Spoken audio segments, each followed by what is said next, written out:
first and foremost. We'll give glory, honor, and praise to the Yah of hosts, the Elohim of Israel, in the name of Yahshua HaMashiach, our Master and Savior.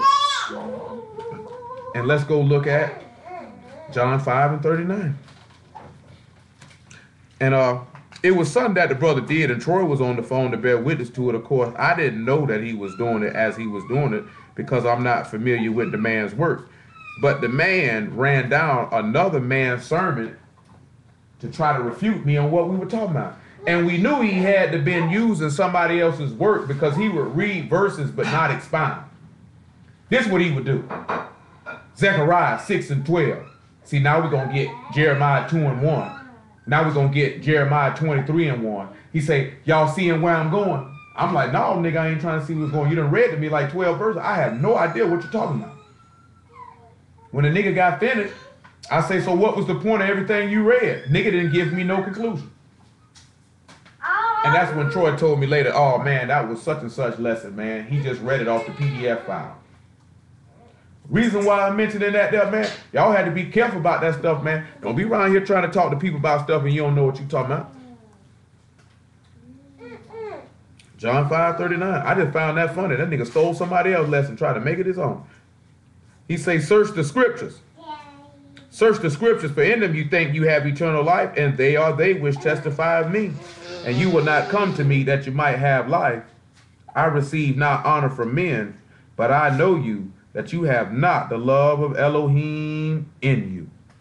Well, that's the whole purpose what we finna get ready to do. Search this book out, see how it testifies the Son, so the love of Elohim could be in us. Ain't that right, Tizzy Lizzy? Yes. Yes. Yes. Yes, yes, yes. So let's look at something. Exodus 21. That's something I talked to this man about. That deal in this topic with this right here. Exodus 21. Yeah, stop ripping at people. Let's look at about verse 5. Actually, make it verse 7 is what I need. And if a man sell his daughter to be a maidservant, she shall not go out as the men servants do.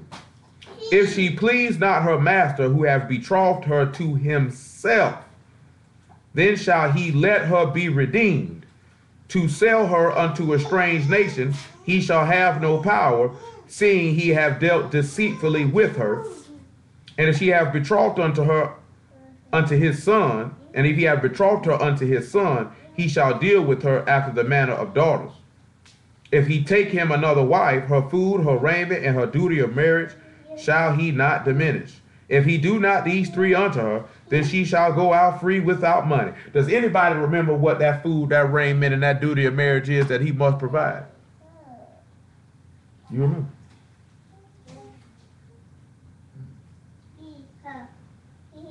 Remember he said if he take him, huh?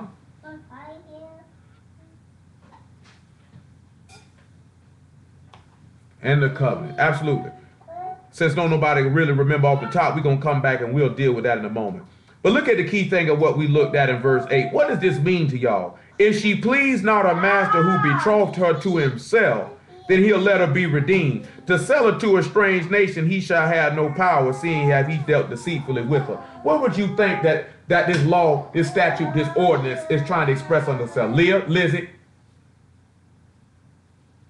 What is he trying to express to us? Well, let's look about seeing about a man betrothing a woman to himself, and then he let her be redeemed. Let's go look at Hosea chapter 2, probably about verse 15. Then we'll go look at about Matthew chapter 26, and then 2 Corinthians chapter 11.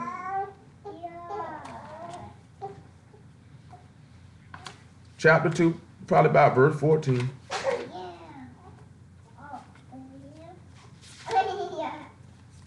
Calm down, Leah and Lizzie.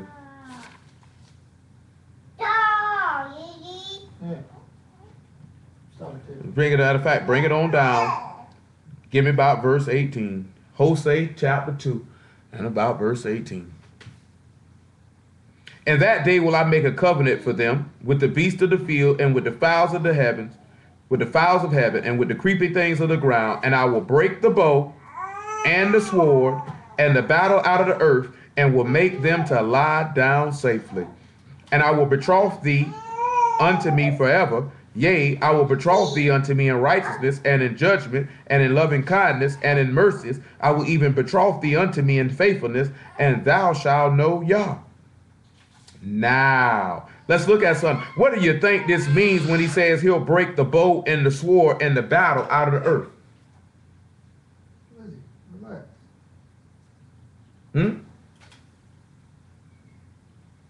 Okay, anybody else? Stop throwing that paper. Well, hold on before we look at Matthew 26. And hold on before we look at 2 Corinthians chapter 11. Come over here, I think it's 2 Corinthians chapter 10 that I believe that I desire. It could be 2 Corinthians chapter 5, but let's look and see in 2 Corinthians chapter 10. See if that's what I want.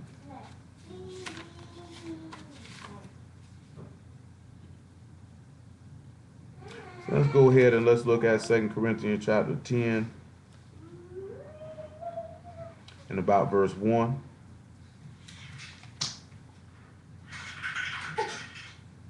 He said he'll break the battle, the bow, and the battle out of the earth. When he betroth thee unto thee in righteousness, when he's make a covenant with thee. He say, now I Paul myself beseech you by the meekness and gentleness of Mashiach, Leah, who in presence am base among you, but being absent am bold toward you. But I beseech you, though, that I may not be bold when I am present with that confidence, where if I think to be bold against some, which think of us as if we walked according to the flesh. I'm going to ask y'all a question. Individually, as individuals. I'm not asking you a question as it pertains to the word. How many people you think when they see you think you walk according to the flesh? How many people when they look at you, they say you walk carnally? That's what they see when they see you. Not making that statement as if you do it because they actually have anger or hate towards Yah in their heart, and they want to manifest that on you. But that you actually, when they see you, that your works is manifested, that you fleshly, that you carnal. Who gonna be honest enough to make that statement this afternoon? What is eating, I should say. I guess ain't nobody gonna do that. You know what I'm saying?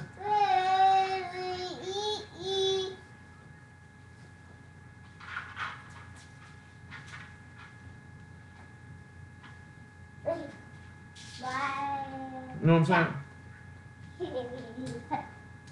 Understand? You got to see what he said. He said, which think of us as if we walk according to the flesh.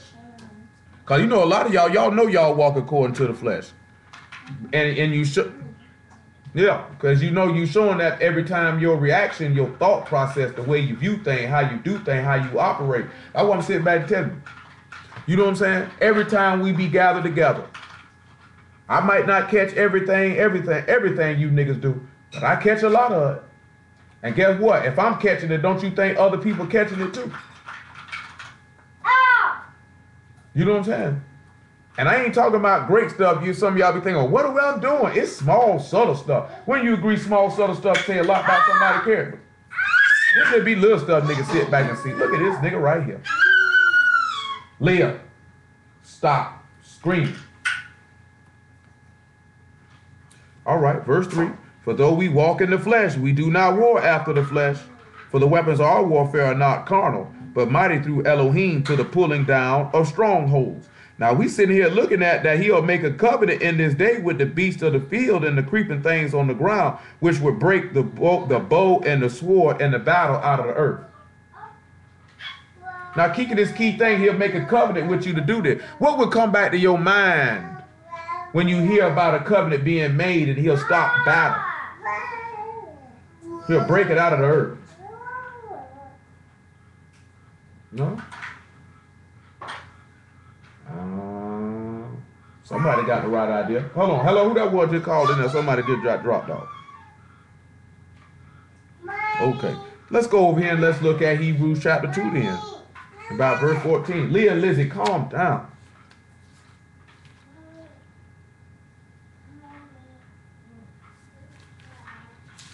Let's see if he broke the battle and the bow out of the earth. Because there's a battle going on right now.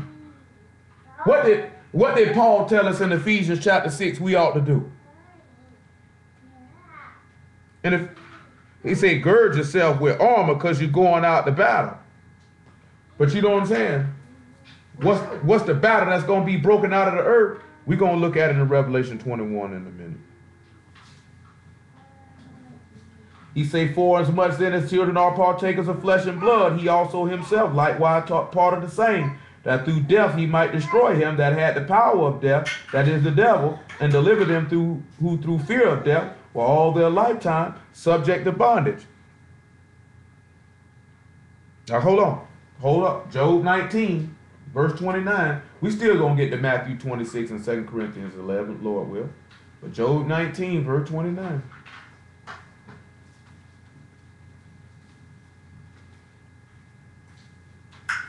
Let's see what he says. Be ye afraid of the sword, for wrath bring the punishment of the sword, that you may know that there is a judgment. Did he say he'll break the battle and the bow and the sword out of the earth? Now he just said that he had to destroy the works of the devil, because all those who because of him, everybody lived their life in fear, because he just told you to be afraid of that or be fearful of this. So you would know there's a judgment. So let's look at John chapter 16 and let's see if that bow or that battle were broken out of the earth then. John 16 and 7.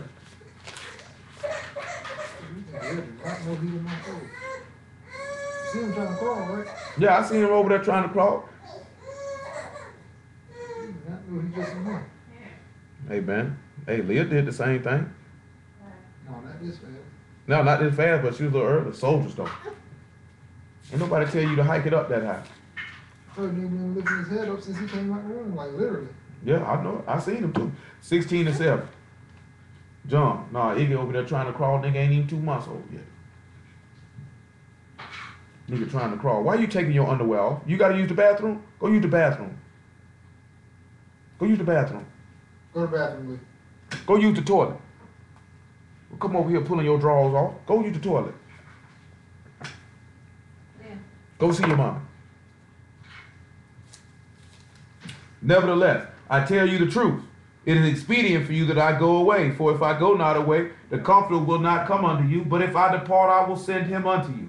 And when he is come, he will reprove the world of sin and of righteousness and of judgment, of sin because they believe not on me, of righteousness because I go to my Father, and you see me no more, of judgment because the prince of this world is judged. And I have yet many things to say to you, unto you, but you cannot bear them now. You know, it be sometimes where I be having a lot of stuff to say to y'all, but you can't take it. Some of you niggas can't take much of nothing. Now, what you think if the prince of this world is judged? Don't you think that battle bow been broken out of the earth? Don't you think the sword when been brought out of the earth? When he say fear the sword, he told you in Psalm 17, the wicked is thy sword. You know Satan wicked. And he say all your lifetime you were in fear because of the sword. He said he made a covenant with you. Come on over here to 2 Corinthians chapter 3. You'll see what the covenant came to break then.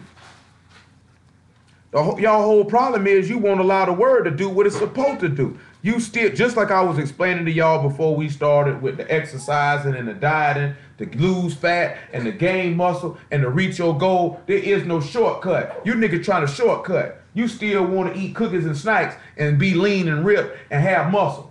You want to be toned and have a nice figure, but you want to eat all the bread, all the pasta, all the cheesecake, all the cookies, all this type of stuff, and wonder why your stomach look like the brother said, a wad of balled up paper.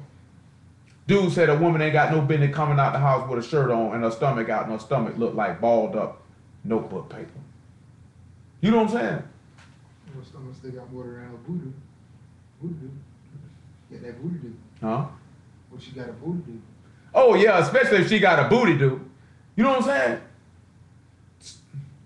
Stomach stick out more than her booty do. That's horrible. That's horrible.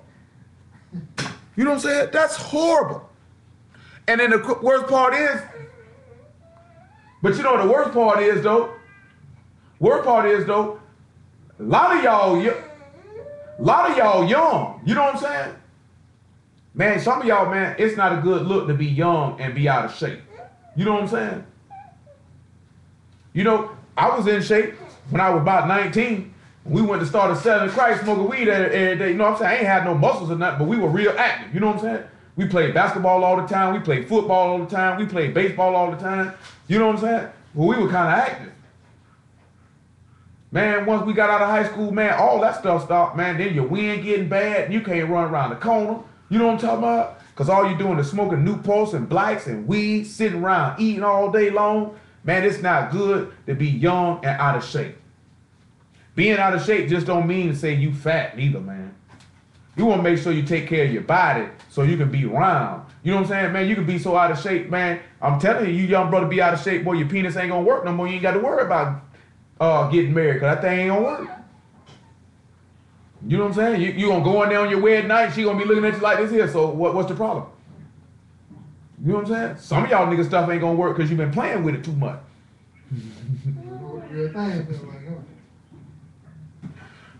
You ain't been able to keep yourself sanctified and in honor. Keep touching yourself. Leave that thing alone, man. Keep that thing in the holster. Shoot. You know what I'm saying? I'm for real though, man. Look here, man. Hold on, man. When I say hold on, I don't mean hold on to your penis, man. Hold on to the word. Get your hands off your penis. Matter of fact, some of you niggas just need to start freehand urinating. Don't even touch it, man. Just stand there and just let the thing hang. Just after a while, just let it drip dry. So you just let it go. Just freehand urinate, man. Because some of you niggas been touching, you be like, this ain't nobody gonna notice. You know what I'm saying? Nigga try to get in the bathroom, you talking about you peeing. You been peeing for 30 minutes, sir. 30 minutes. I'm for real though. You mess around, man, you don't take care of yourself. That high blood pressure, that diabetes come in, man, your little thing, man, your soldier ain't gonna salute. Then your sperm count gonna be low, and you ain't gonna be able to make no babies. You ain't gotta worry about it. You ain't gotta worry about it. You know what I'm saying? Then your wife gonna be mad every day. He can't give me no due benevolence. And yeah, you can't do what you nigga were doing in the street. Ain't no candy licking around here, so you gonna have to figure something out. I know that's some of you nasty niggas did. If it didn't work, you put your face in a vagina. You can't do that now. You had to come up with something else. Nasty niggas. You know what I'm talking about? Shoot. You know what I'm saying? Where we were going at, man? I lost my place. That was a joke. No, we just finished it. Yeah, 2 Corinthians chapter 3, what I want. There it is. 2 Corinthians chapter 3 by verse 7. Make it 6. Yeah. Who also, remember now, he said that he'll make a covenant with the beasts of the field to break this battle bow out of the earth. After that, we'll look at Revelation 21 after this. Who also has made us able ministers of the new covenant, New Testament, not of the letter, but of the spirit. For the letter killed, but the spirit give life. But if the ministration of death written and engraved in stone were glorious, so that the children of Israel could not steadfastly behold the face of Moses for the glory of his countenance, which glory was to be done away, how shall not the ministration of the spirit be rather glorious? So when we sit back looking at that Hamashiach, by reason of death, brought in a better testament, Hebrews chapter 9. We're going to get to Revelation 21. I hope y'all see how he betrothed you through this covenant. Then you know it's going to take us back to, right? It's going to have to take us back to Mashiach's death now. Thank you, Wes. Hebrews chapter 9. Let me see what verse I want. I'm thinking about verse 14. I might not want verse 14.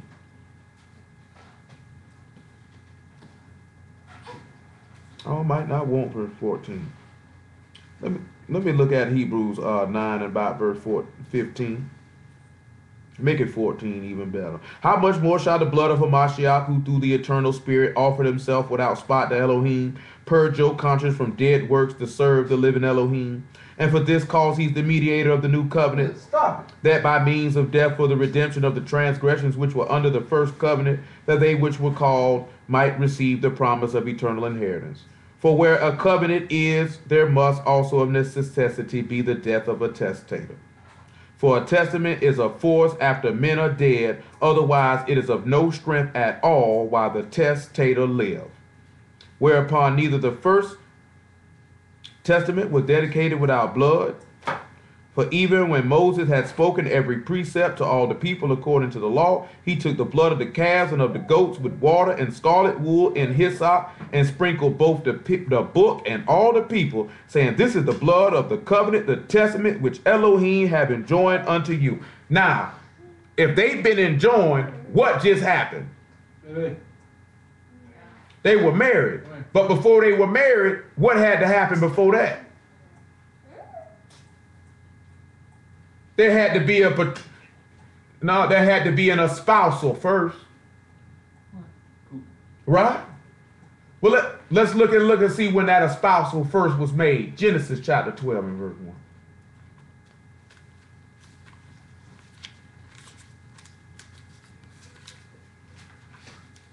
And we're going to touch in some of this stuff that the brother was talking to.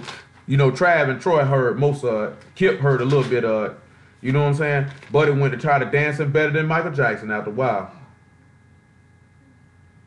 Yeah, he was going hard now. Yeah, like he was talking crazy. You know what I'm saying? After a while, he came back around. He got mad because I told him stop acting like a nigga. He said, hold on, bro. Don't talk to me like that. And I say, nigga, I'm from the South, nigga. You acting like a nigga, you acting like a nigga. What you mad for? If you wasn't a nigga, that shouldn't have bothered you. Obviously, you have nigga tendencies. You know what I'm saying? That's no different if I walked up to a woman and say, man, you a real hoe right now. I ain't no hoe. And do all that there. Hey, man, you getting all that there. Obviously, you got hoe tendencies. I'm going to tell you, I know a hoe when I see one. Some of my best friends were hoes. Male and female. Please don't think I'm just talking about women. Male and female. Boy, I had some real live male friends who was real live hoes. You know what I'm saying? Straight up. And I ain't talking about a nigga who just sleep with whatever he can get. You know what I'm saying? Like, you know what I'm saying? These niggas had good numbers, man. These niggas was usually dealing with 7s and up. Niggas wasn't around here messing with no 5s and no bases. You know what I'm saying? Nice looking women.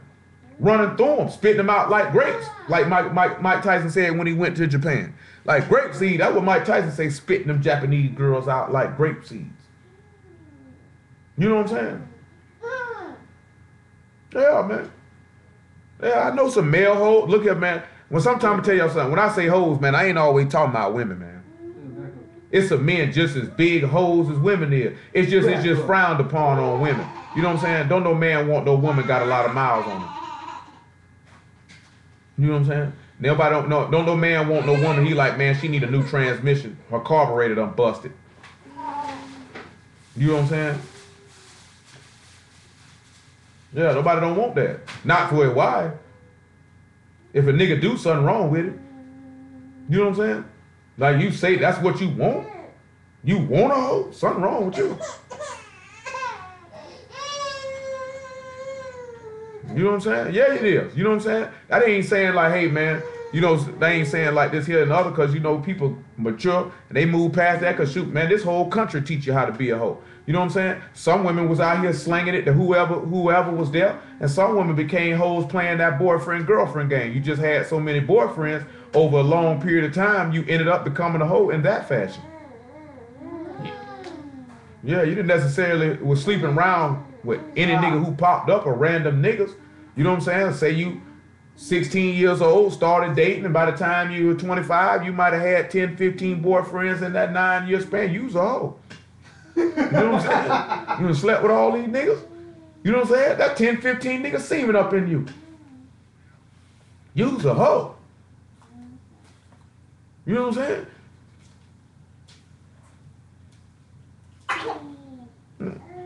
Yeah, they say your womb just as polluted as that girl who around here tossing it to random niggas. You know what I'm saying? But like my homeboy said, there's certain stuff you draw the line at. And if a nigga ran a train on you, nigga ain't with it. If you let two niggas tag team you, nigga like this here, we gonna have to pass you by. You know what I'm saying? Nigga had to draw the line. Nigga say, okay, if you a hoe on that one thing, boy, I can't deal with nigga run a train on you now. You know what I'm saying? You around here got a man schlong in your mouth, nigga pounding you from the bike. I'm straight on that. You know what I'm saying? Now, I'm gonna tell you something, man, and I noticed this my entire life. Boy, a woman will never tell you, most women don't never want to tell you the real number of men she done had sex with. You know what I'm saying? Because they know. I done seen a girl like this here. They try to set it in a number where you think it ain't gonna be. Because they don't want to say too low. Because you be like, ho, you like. Then they don't want to set it too high. Because they gonna be like, you stink ho. So then they try to put a number in the middle. I'm gonna be honest with y'all ladies. Niggas know you be lying. They just like it. They don't care. Genesis, they just like it. They don't care. Genesis 12:1. You know what I'm saying? But I'm gonna tell you though, if you get that number in the middle and you see that nigga face do any type of tweaking or frowning, he already putting it in mind how he finna get away from you. He already getting it in mind. I'm finna cut her off. I'm being honest with you now. You ain't never heard a woman say, I don't want him, he been with too many women. You ain't never hear that. You ain't never heard that. I know I ain't never heard it in my years of living. Niggas say, girls say, nah, girl. He done had sex with too many women. I don't want him. Women seem to like that because that means he got some manner of sexual prowess and he was found desirable. You know what I'm talking about? But it's the reverse with a man. I don't want that hoe, bro. She's a hoe. Same way when the brother would tell me earlier, I done explained this to y'all before. A man could he could cheat on his old lady with 20 different women. It didn't mean nothing to him because it was sexual. You know what I'm saying? It just let me skeet and I'm gone. You know what I'm talking about? But when a woman do it, because you have to consciously allow this man to enter into you, you know what I'm talking about? And violate your personal space. And your emotions usually get attached to having sex. This man could have cheated on you 20 times with 20 different women. The minute you do it, you stinking hoe. You know what I'm saying? That nigga be ready to kill himself or kill you one. Because it's different. It's not the same. It don't make it right. But it's not the same. It's the same way. That's why I'm saying that, to say on the same way how people look at, it's nothing wrong with a man sleeping with a whole bunch of women and a woman to still want him. But then a woman look at, well, why won't a man want me if I done slept with a whole bunch of men? Because the mind frame different. You know what I'm saying? Ain't nobody entering into that man. He's doing the penetrating. Nobody's penetrating him unless he's a baki boy. You know what I'm talking about? He's doing the humble. You know what I'm saying? Being humbled. That's why it's different. Like I say, man, you might say, hey, that ain't right. It is what it is. Both going to hell. I tell you that much. A male whoremonger going to hell just like a female one is. But when you go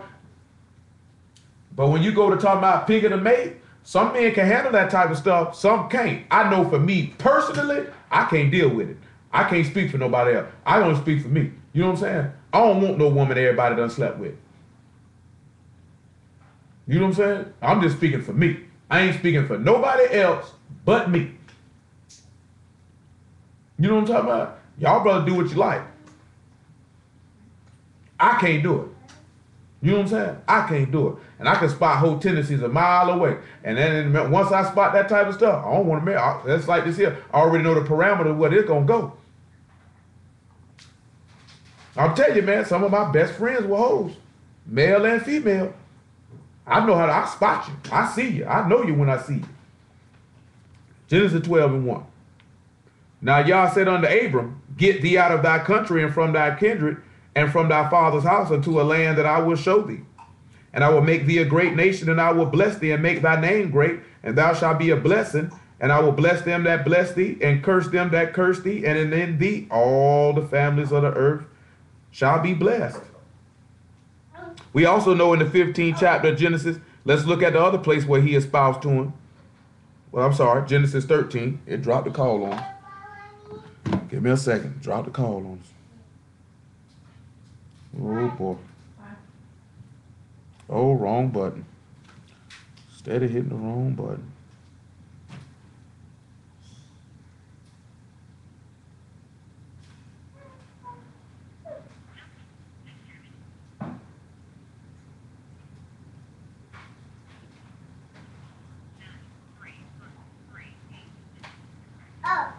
Golly.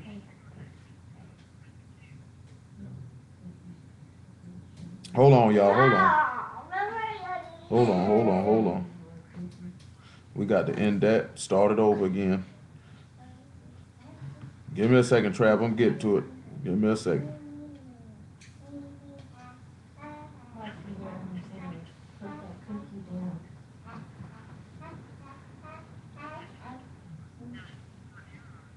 All this couch. You want to just playing. All right, y'all. Now, absolutely, it's hope for everybody. Let me tell y'all something. Yeah. When you coming in the word, that'll make you a new creature. And I'm sitting here telling you now, I'm like this here, I'm telling you like this here now. Word or no word, everybody got the things and they preferences on a mate. You know what I'm saying? I know before the word, I would not choose a hoe to be my wife. You know what I'm saying? I'm good on that. You know what I'm saying? That's just me. That's just me. You know what I'm saying?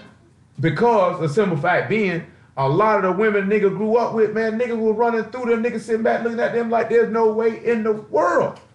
Because if I know the niggas that I know running through you, what about these niggas on the other side of the town? You know what I'm saying? I'm straight.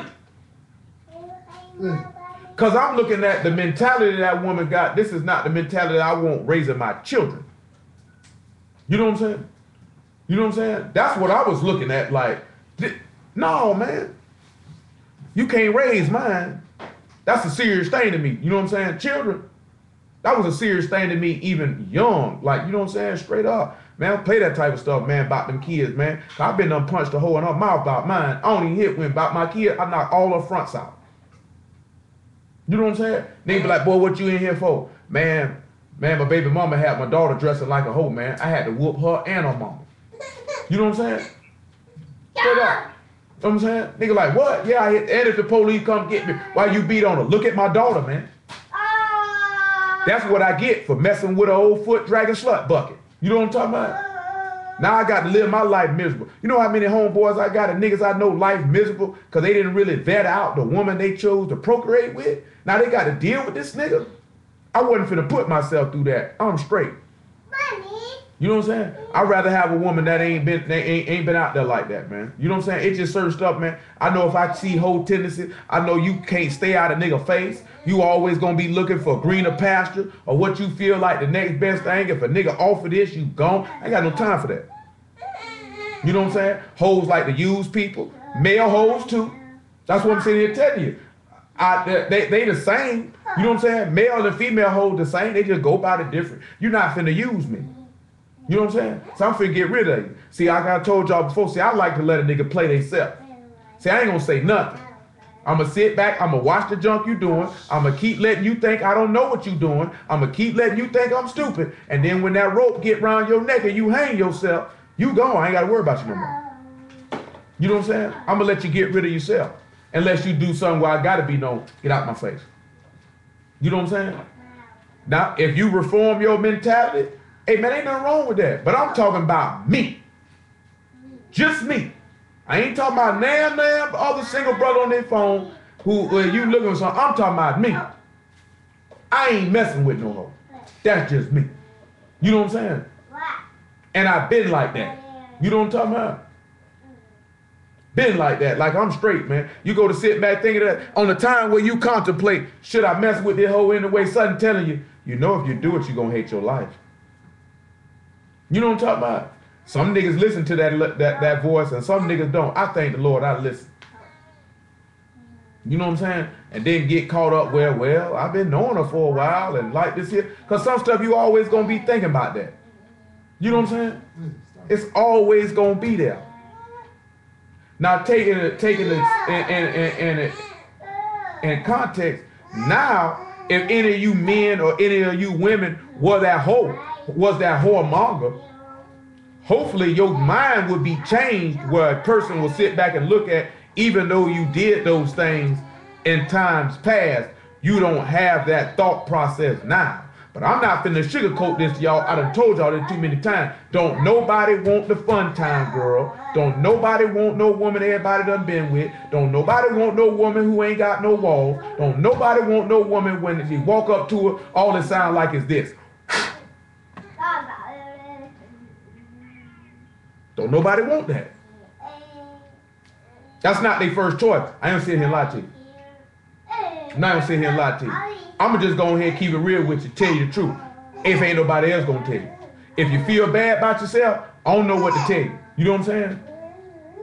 Just go ahead and become a virtuous woman like you're supposed to and wait on the Lord. He'll send somebody your way. But I'm telling you, every last one of y'all, I'm speaking for myself. I'm speaking for myself. We clear on that? I'm speaking for myself. I ain't speaking for every man on this phone. I ain't speaking for every man on the earth. I'm speaking for me. You know what I'm saying? You pick what you like, get what you like. You know what I'm saying? You the one got to live with them. You the one got to take care of them. I don't. Come on over here to Genesis 13. Matter of fact, make it 15 and 17. Let's sit back and look at when they're espousal. Let's look at their espousal. Because you know in Genesis 13, he told them to walk the land, right? Say, I'm going to give it to you, right? He said, it came to pass that when the sun went down and it was dark, behold, a smoking furnace and a burning lamp that passed between those pieces. And the same day Yah made a covenant with Abram, saying, unto thy seed have I given this land from the river of Egypt unto the great river of Euphrates. And he mentioned all the land that he was going to give. So we already seeing a framework of an espousal, right? Let's go to Genesis 25. Let's see if we see it in another place. Make it 26, pardon me. Genesis 26 by verse 2.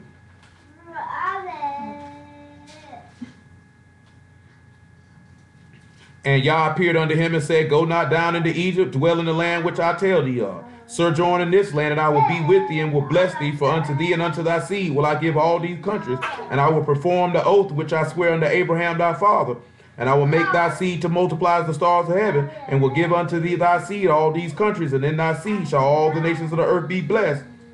Because Abraham obeyed my voice and kept my charge, my commandments, my statutes, and my laws. And we also know he made that same covenant with Jacob, right? Well, let's look at Deuteronomy 7 and 6 then. So what we looking at is an espousal.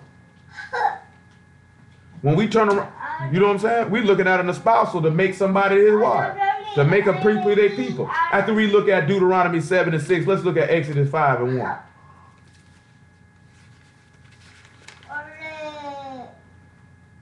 Deuteronomy 7 and 6. For thou art a Kodesh people unto Yah thy Elohim. Yah thy Elohim have chosen thee to be a special people unto himself above all the people that are upon the face of the earth. You know what that's basically saying right there? I chose this woman. This woman is the apple of my eye. This woman is greater than any woman I've ever seen. You know what I'm saying? That's how a man's supposed to sit back and look at the woman that he loved. She got to be greater. I don't want nobody else. I want that one. It's 1,000,001 women I can choose, but I want that one. Yah could have chose any people, but he chose this one. He said, Yah did not set his love upon you nor choose you because you were more in number than any people, for you were the fewest of all people. But because Yah loved you and because he would keep the oath which he swore unto your fathers, have Yah brought you out with a mighty hand and redeemed you out of the house of bondmen from the hand of Pharaoh, king of Egypt. Know therefore that Yah thy Elohim, he is Elohim, the faithful Elohim, which keep covenant and mercy with them that love him and keep his commandments to 1,000 generations. So you know what that means there, people? What does that mean for us? Anybody? You know what that means for? That means that this was the woman that he loved. I'm going to get the woman that I love.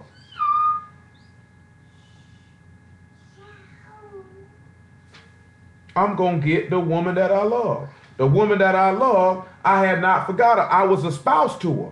Right? Let's see what happens in Exodus chapter 5, verse 1. If you promise to marry a woman, you think about any other woman? Is your love on any other woman?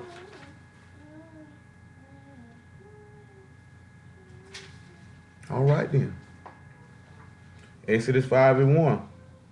Afterwards Moses and Aaron went in and told Pharaoh, thus saith Yah, Elohim of Israel, let my people go, that they may hold a feast unto me in the wilderness. And Pharaoh said, who is Yah, that I should obey his voice to let Israel go? I know not Yah, neither will I let Israel go. And they said, the Elohim of the Hebrews have met with us. Let us go, we pray thee, 3 days' journey into the desert, and sacrifice unto Yah our Elohim, lest he fall upon us with pestilence, or with the sword.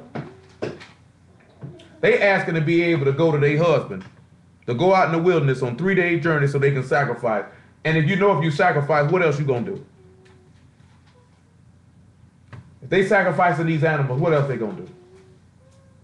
They gonna feast, right? Gonna eat good too, ain't it? So what that ties us back into, say, let us go 3 days journey. Something we just looked at not too long ago. Want to take a shot there, Jim Daddy?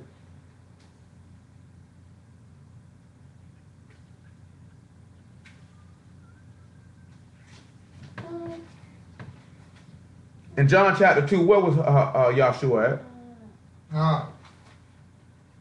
He was at a marriage supper, wasn't he? Told his mom it ain't my time yet, what? You know, and that marriage feast would have been, what if it wasn't his time? That means I'm a spouse to this woman. I'm letting you know I've been a spouse to a woman. It ain't my time to marry her yet. You know what I'm saying? It's soon my time to marry her, but I got to do some certain things because I've been promised to her because she is mine. Hold on. Colossians chapter 1, something that Paul wrote and said. What's it? Okay, Lizzie. Lizzie good and happy over there. Tizzy.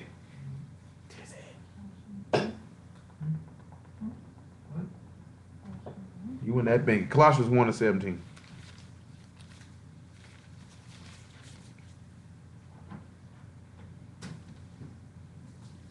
Make it 16. 15 even better. For who is the image of the invisible Elohim, the firstborn of every creature? For by him were all things created that are in heaven, that are in the earth, visible and invisible, whether they be thrones or dominions or principalities or powers.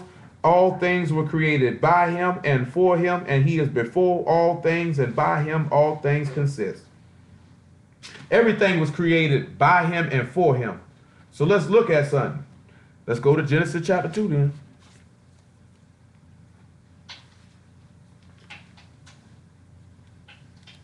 Genesis 2 and 20. We still gonna get to Matthew 26 and 2 Corinthians chapter 11, y'all will. Y'all all right this evening? I'm trying to break it down, show you something. Adam gave names to all cattle and to the fowls of the air and to every beast of the field. But for Adam there was not found a help meet for him. And Yah Elohim caused a deep sleep to fall upon Adam, and he slept. And he took one of his ribs and closed up the flesh instead thereof. And the rib which Yah Elohim had taken from man made he a woman and brought her unto the man. And Adam said, this is now bone of my bones and flesh of my flesh. She shall be called woman because she was taken out of man. Now, still dealing with something we looked at in Hebrews chapter 9 to seal that you've been betrothed to me in righteousness. Ain't that what we read in Hosea chapter 2? I betrothed you to me in righteousness and in loving kindness and in faithfulness. You know what I'm saying? We just read in Deuteronomy chapter 7, he said he is the faithful Elohim, right? That means I'm going to do everything that I said I was going to do. He promised his people a land too, didn't he? So that means when he espoused himself to his wife, he made sure everything you need, you got it. You know what I'm saying? And we'll show you that. Meaning, I got somewhere for you to stay. I got some food for you. I got something for you to drink. You know what I'm saying? All that old type of stuff. But now, when we were talking to the dude yesterday, you know the game he tried to play with the rib? Troy and Trav, you remember the game he tried to play with the rib? The nigga tried, what did he say? He said it wasn't a physical rib. It wasn't. Yeah, he said it wasn't no literal rib. Now, I'm going to ask y'all this here question here. Y'all should already know right off the top of your head. How does it go back to Hamashiach now? How it go by? It's easy now. I mean, this is real easy. Y'all already know this, man. Y'all already know this.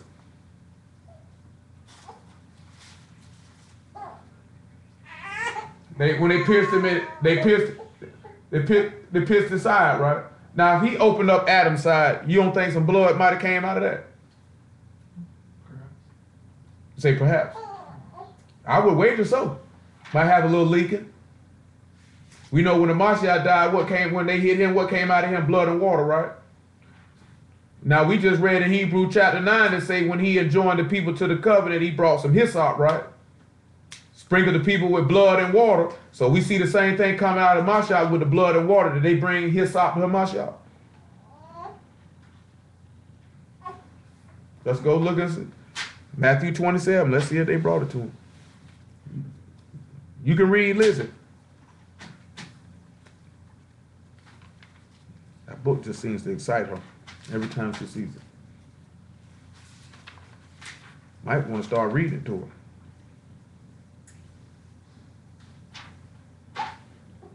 Hold on, we got to look at 19, John 19. It ain't got the hyssop in Matthew 27. John 19 and 28.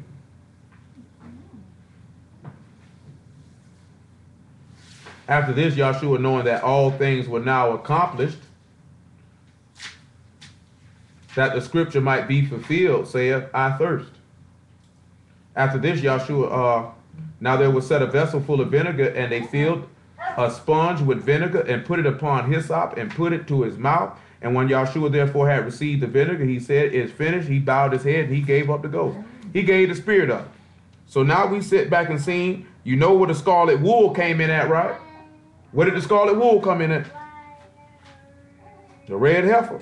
You got the hyssop. You see the sprinkled the book with and the people with blood and all these things. So you seeing a covenant being made. When you look at Eve being betrothed under Adam, wasn't it done in righteousness? It wasn't a helpmeet for him. Remember, it said back, all things were created by him and for him. Now, all things wasn't created by Adam, but all things were created for him, wasn't it? Didn't he have dominion over everything? You know what I'm saying? So in all intents and purposes, Adam had a place for his wife to dwell to before she even came. Before she even got there. He had somewhere for her. So now you turn around, you see Hamashiach, what he got going on. His wife was created for him. Let's look at 1 Corinthians chapter 11. Let's see if that back that up.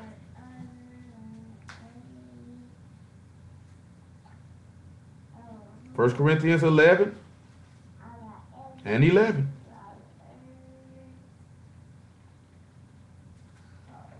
Nevertheless, neither is the man without the woman, neither the woman without the man in the Lord. For as the woman is of the man, even so is the man also by the woman, but all things are Elohim. Matter of fact, let me back that up about verse 7. For a man indeed ought not cover his head, for as much as he is the image and glory of Elohim. But the woman is the glory of the man. For the man is not of the woman, but the woman of the man. Neither was the man created for the woman, but the woman for the man. Come over here to Matthew chapter 12. He said the man wasn't created for the woman, but the woman for the man.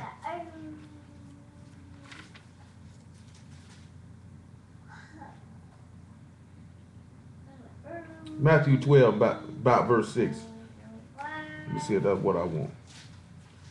It might be stated in a little better, exactly what I'm looking for. Stated a little different in another one of the Gospels. Let me see before I read that.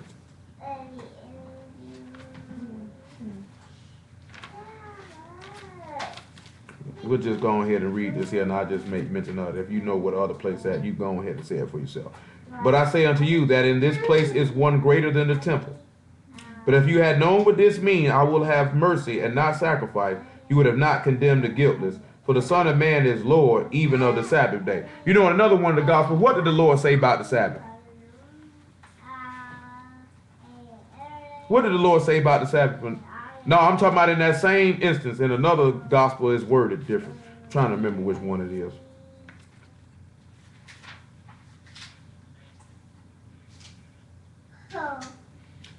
He told them people the Sabbath day was made for man, right?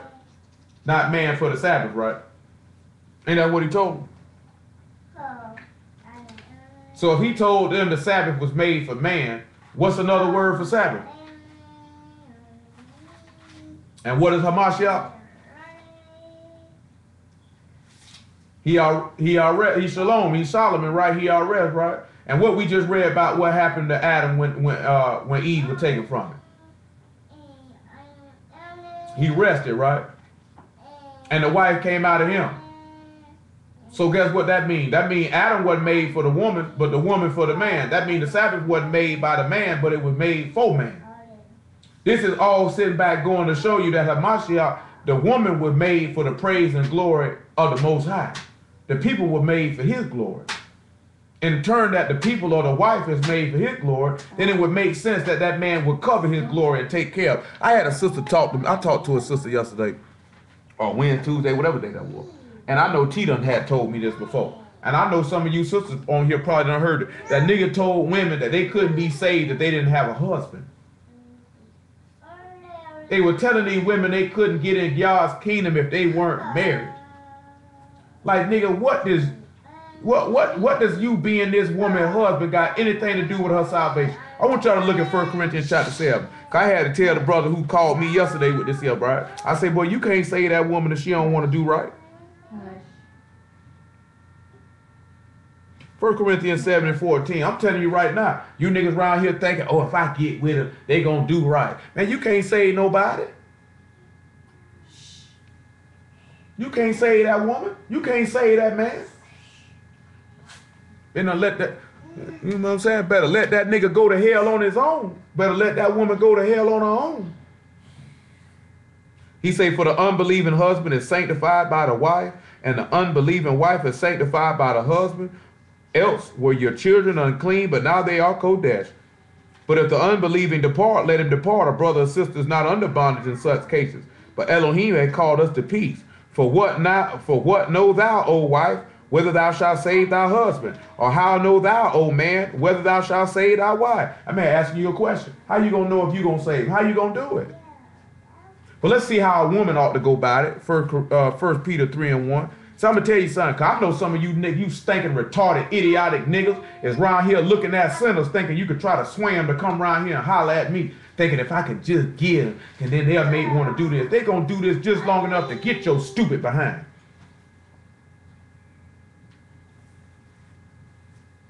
You know what I'm saying? Y'all some old stupid, retarded niggas. Y'all out here trying to recruit sinners to do the word so you can fulfill your lust. That man don't want you or this word. That man want what's between your legs. That woman don't want you. She want what you got in your pockets, and she want what's in between your legs. Y'all keep being stupid though. Ain't the first time I done told y'all about that type of stuff.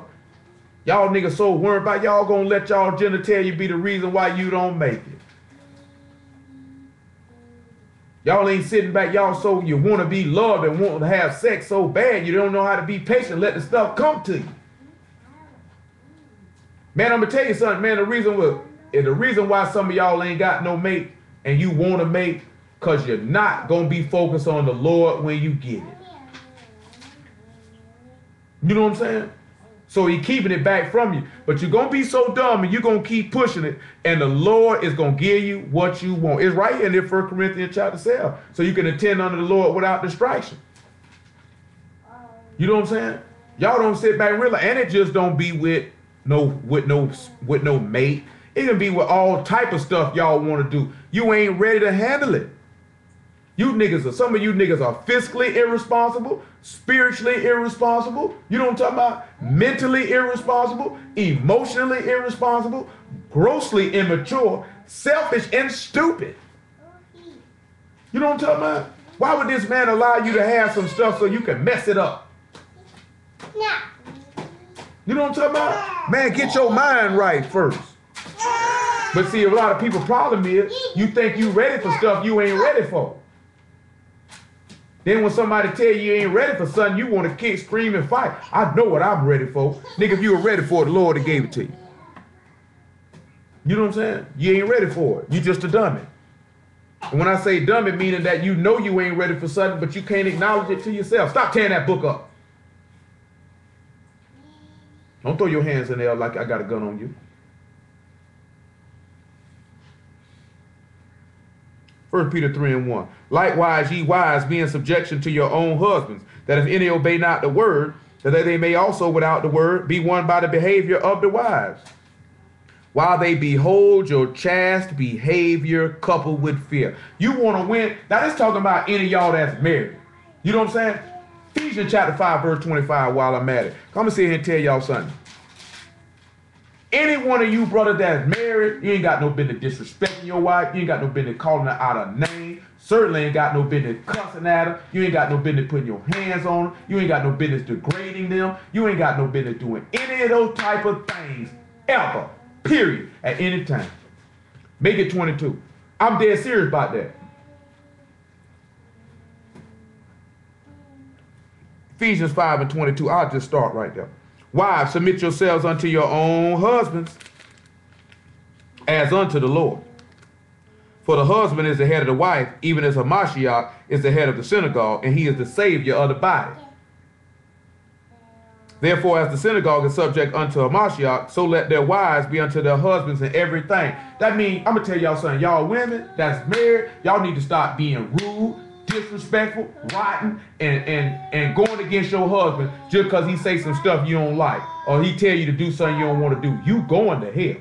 You know what I'm saying? I didn't want you to know that. You going to hell. Because all that side slick stuff you say to your husband, I know you ain't going to say it to the Lord. I know you not. And every time you do that, I just want you to put in the back of your mind that that's the Lord standing right there, not your husband. And so I'm sitting back thinking about everybody I know who married. That means for Lord, for Little Muffin, for Lee, for Tama. I ain't missed nobody, did I? Okay, I ain't missed nobody, did I? So anytime your husband say something to you, and you get ready to go do off and go do what you want to do, or you finna get ready to pop out your mouth, I just want you to remember, as if that's the Lord standing right there, and just know you ought to go to hell. You know what I'm saying? You ought to go to hell for it. So that means when that man say clean my house, that means don't do it when you feel like doing it. Get your stinking behind up and go do it right then. You know what I'm saying? Now I know some of y'all got kids and you can't jump up and move at the same rate you could if it wasn't none in there. But that means you got to get that right though.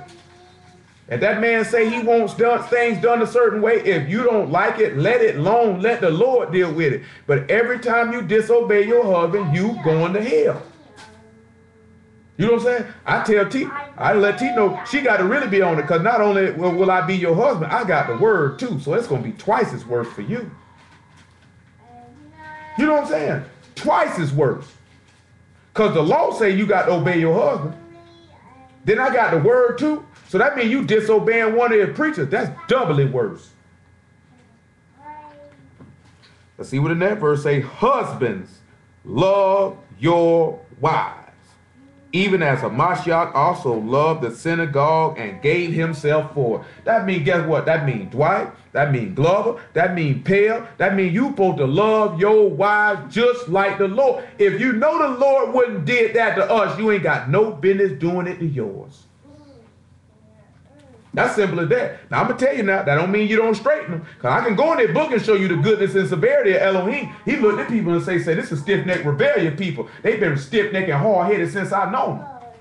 Y'all don't even realize, son, the Lord will sit back and tell you what you doing, why it was wrong, and then tell you if you do it, you going to hell for it. You know what I'm talking about? That don't mean you don't love your wife. It got to be you got to be a man, stand firm now. You got to be just like what David told Solomon, show yourself a man. I'm going to show myself a man. I ain't with it. T ain't going to do none of that type of stuff. You know what I'm talking about? I see it. They don't do none of that type of stuff. Because see, I'm telling you, I'm long-suffering like the Lord. You know, the Lord told us if we did certain things, he would put us out of his house, right? But you notice he didn't put us out the house the first time he said. He let a period of time go by before he actually put us out. You know what I'm talking about? It ain't going to be like if I say, oh, T do this, I'm going to put her out. It's not like the first time she do it, I'm going to put her out. You know what I'm talking about? Oh no, it's some long suffering. You got some leash, but eventually you got to go though. You know what I'm saying? That leash gonna run out. Cause I'm a man. I ain't with it. You know what I'm saying? I just had to straight one assist about that other day. Boy, I wouldn't care what I said to you don't like it. Boy, I ain't with that disrespect. Boy, I ain't with it. I'll get rid of you first. I'm not with it. You know what I'm talking about? You don't like it, shut your mouth, cause I'm not the one. You know what I'm talking about? I'm not the one. See, y'all take that meekness and that long suffering and that turning my eye to what you done did as if that give you license to do it. No, I'm just showing you the attributes of God. That's one of the fruits of the Spirit. I've been meaning to go over that with y'all. Lord willing, we get around to it. That's long suffering. You know what I'm saying? That's suffering your manners for a period of time. The Lord told you yourself, he suffered your manners for 40 years in the wilderness. So I put up with you niggas for 40 years before I actually started knocking you niggas off. You know what I'm talking about? I put up with you niggas for a long time. I got to do the same thing. But guess what? Eventually, that run out. I'm going to tell you, keep on trying me. And the time going to come where I'm going to show you better than I can tell you. And then when you be gone, you're going to be like, oh, man, I thought he was just talking. See, that's what I want you to think, that I'm just talking. You know what I'm saying? That's what That's what our ancestors thought. He was just talking. You know what I'm talking about? He told you in the book of Ezekiel in the 6th chapter, or the 5th chapter, pardon me, I have not spoke these words in vain, that I would do all these things. See, you niggas thought I was just talking. You know what I'm talking about? Man said, I wasn't just talking. And guess what? We sitting over here in America, we know the man just wasn't talking. So if you believe I work for him, try me if you want to, if you think I'm just talking. Please, I beg of you, try me. You know what I'm talking about? Because I ain't like none of them preachers y'all used to dealing with, all of them niggas. If you say you want to be part of this congregation, you don't want to do right, guess what? I'll get rid of you. It's no problem. If somebody else would gladly love to take your place. You know what I'm saying? It's somebody praying out to the Most High right now, begging for a congregation after his own heart, begging for a preacher after his own heart, and would gladly take your place. Hold on, since I said this, did I finish what I want over here? Hold on. Let me get over here to about verse 28, though. Then we're going to look at Isaiah 65. You niggas crazy. Y'all start loving your wives better than what you're doing if you know you ain't been doing what you're supposed to be doing. Love your wife. You joined yourself to it. Treat her like that then. So men ought to love their wives as their own bodies. He that love his wife love himself. That's what I was sitting there trying to explain to y'all. When a man go to sit and talk about he want to take care of a woman, that means he look at that woman as himself. What I want for her is the same thing I want for me. You can't force that on no man. That's got to be in his heart to want to do that. You know what I'm talking about? If it ain't in his heart to want to do that, then leave it alone. He ain't the man for you. That's what's wrong with some of y'all, especially women. Y'all want to force a man to put that in his heart to be with you. You can't force nobody to love you. You can't force nobody to want to be with you. If they don't want to be there, that means you're supposed to look at it, that's his loss. That's how you're supposed to look at it. No. But the reason you don't look at it because you know it ain't no loss, because you ain't worth nothing to gain. You sit back and look at that. You sit back and look at that. If you sit back around here trying to push and press somebody to marry you or be with you, that means you know you ain't about nothing. You ain't nothing to lose. You ain't got to do a man like that if he feel like you something to lose. Because he ain't going to let you go nowhere. But y'all, brother, man, y'all start treating y'all wives better. And you, brother, that day, y'all sit back and realize, man, treat that woman like you want to be treated. Let her know, you know, she get mad with me because I go off on her. But I got to be hard on her because she got to keep a standard. She got to do stuff in a certain way. She know I love her, though, but I drop my foot off in her behind faster than the sunshine, though. So will. Because she need it, though. Her people didn't do it, so I got to do it. You know what I'm talking about? I drop it off in mouse on because, shoot, that's my sister-in-law, might as well say. I drop my foot off in her behind, too. You know what I'm saying? Lord will. If it be the Lord will, then, you know what I'm saying? We're trained Langston up well. He can drop his foot off in her behind himself. I ain't even got to do it.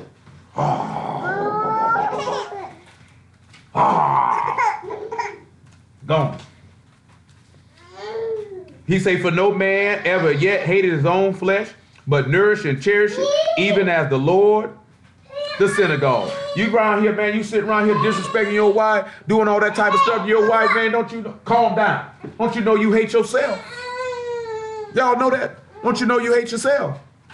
How you say you joined that woman, you love that woman, you treat that woman like that? That means you hate yourself.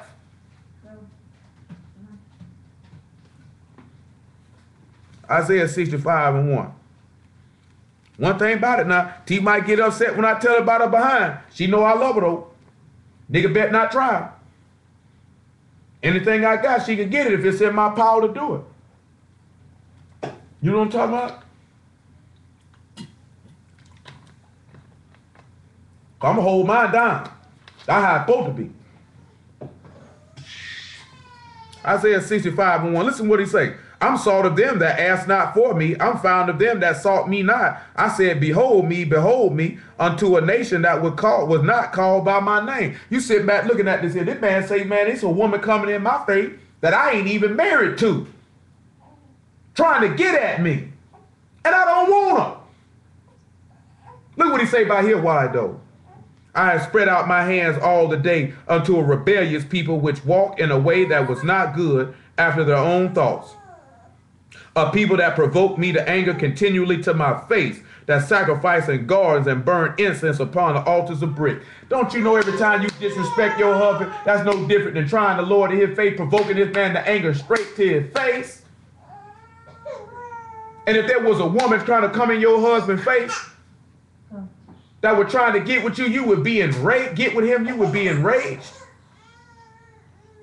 Y'all women got to learn to start respecting and honoring your husband like you're supposed to. How can you say you love somebody and don't listen to what he tell you to do? Because I know these men can't be asking you to do nothing too outrageous. But you just going to do what you want to do. And there's no hellfire waiting on you. You know what I'm saying? And you men just know hellfire waiting on you. You don't love your husband like the Lord loved his wife. I mean, you don't love your wife like the Lord loved his. Just know you going to hell too. You want to disrespect your wife and treat her like mud, just know you going to hell too. You know what I'm saying? Just know you going. Plain and simple. Stop treating your wife like she your slave or this, that, there, and the other because things don't go right how you want them. Don't blame that woman for that. It's not that woman's fault. You know what I'm talking about? That means, hey, things ain't going how you want it, and you need to come up with something to get it to go how you want it to go. Don't blame her for it. You know what I'm saying? If it was something I wanted to do, man, I ain't going to blame T for it if it don't go out how I want it to go. That means I got to do something. I got to plan better then. Got to grind harder then. It ain't T fault. I'm like, Nicole, it's your fault my business ain't did this here. No, it ain't her fault. It's my fault. You know what I'm saying? If you got some stress going on, man, don't come home and bring that to your wife and take that out on her. Don't be doing that type of junk, man. That stuff ain't cool. Same way you women, man. If them kids driving you crazy, man, don't take that stuff out on your husband. You liked that tingle in between your legs when you were making them, so don't blame him for it. Huh? Y'all hear me? So now we, you know what I'm saying? Now we, you know what I'm saying? Now we sitting back looking at this here, man. We looking at an espousal. Let's go over here to Exodus chapter 3. Let's see what he told him after he done espoused him. Now he coming to get it why. Let's see what he had to say about it why. Exodus 3 and 7. You know what I'm saying? If you niggas just listen, man, I might be able to help you out. I might be able to help you out. I don't even see how a nigga sit back and feel like that brother got the word, he know the word, but yet you don't listen to nothing I tell you. I don't see how that works. That makes sense to any of y'all.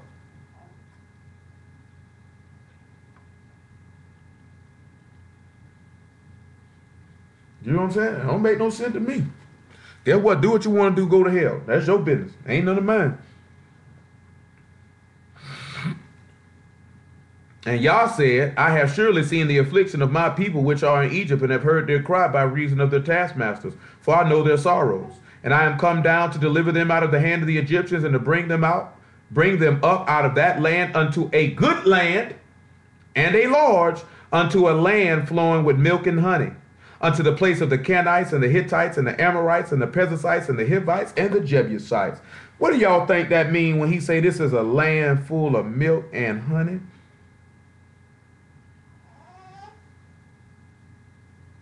Let's look at Numbers 13:27. Maybe that'll help you out while you think about it. Numbers 13:26. Let's see if that help you out. Maybe if I add one more thing in it, it might help you out. You think that might help you out if I add one more thing to it? Let me add one more thing to it. Let me see if it helps you out. Let's add one more thing to it. Let me see if it helps you out. Maybe, matter of fact, maybe we can read Joshua chapter 5. Maybe a third witness. And maybe that can help you out. Y'all all right, though? I got a whole bunch of stuff, man. I don't know if I'm going to get all to it tonight because it's already almost 9:22. I can't hold it much longer. I have to continue.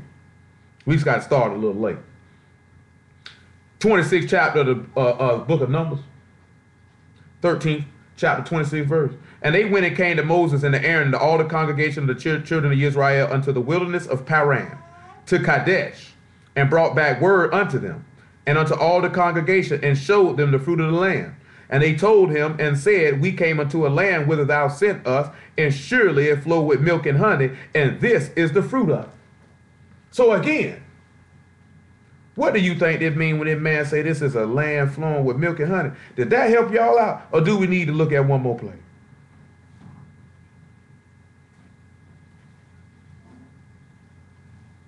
So we need to look at one more place. Let's look at Ezekiel chapter 20. Let's look at Ezekiel chapter 20. Ezekiel chapter 20.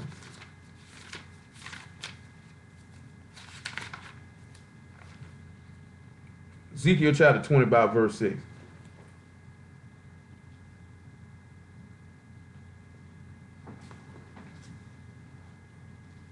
And he says, in that day, back it up to verse 5. Make it 3. Son of man, speak unto the elders of Israel and say unto them, thus saith Yah Elohim, are you come to inquire of me? As I live, saith Yah Elohim, I will not be inquired of by you. Without judge them, son of man, without judge them, cause them to know the abominations of their fathers. And then say unto them, thus saith Yah Elohim, in the day when I chose Yisrael, and lifted up my hand unto the seed of the house of Jacob, and made myself known unto them in the land of Egypt, when I lifted up my hand unto them, saying, I am Yah your Elohim. In the day that I lifted up my hand unto them to bring them forth out of the land of Egypt into a land that I had espied for them, flowing with milk and honey, which is the glory of all lands. I said unto them, cast ye away every man the abomination of his eyes, and defile not yourselves with the idols of Egypt. I am Yah your Elohim. He told you before you came when he lifted you up to bring you into the land, he told you cast your sins away. Now, again, what could you think this mean? All this reference to a land flowing with milk and honey. What is milk and honey?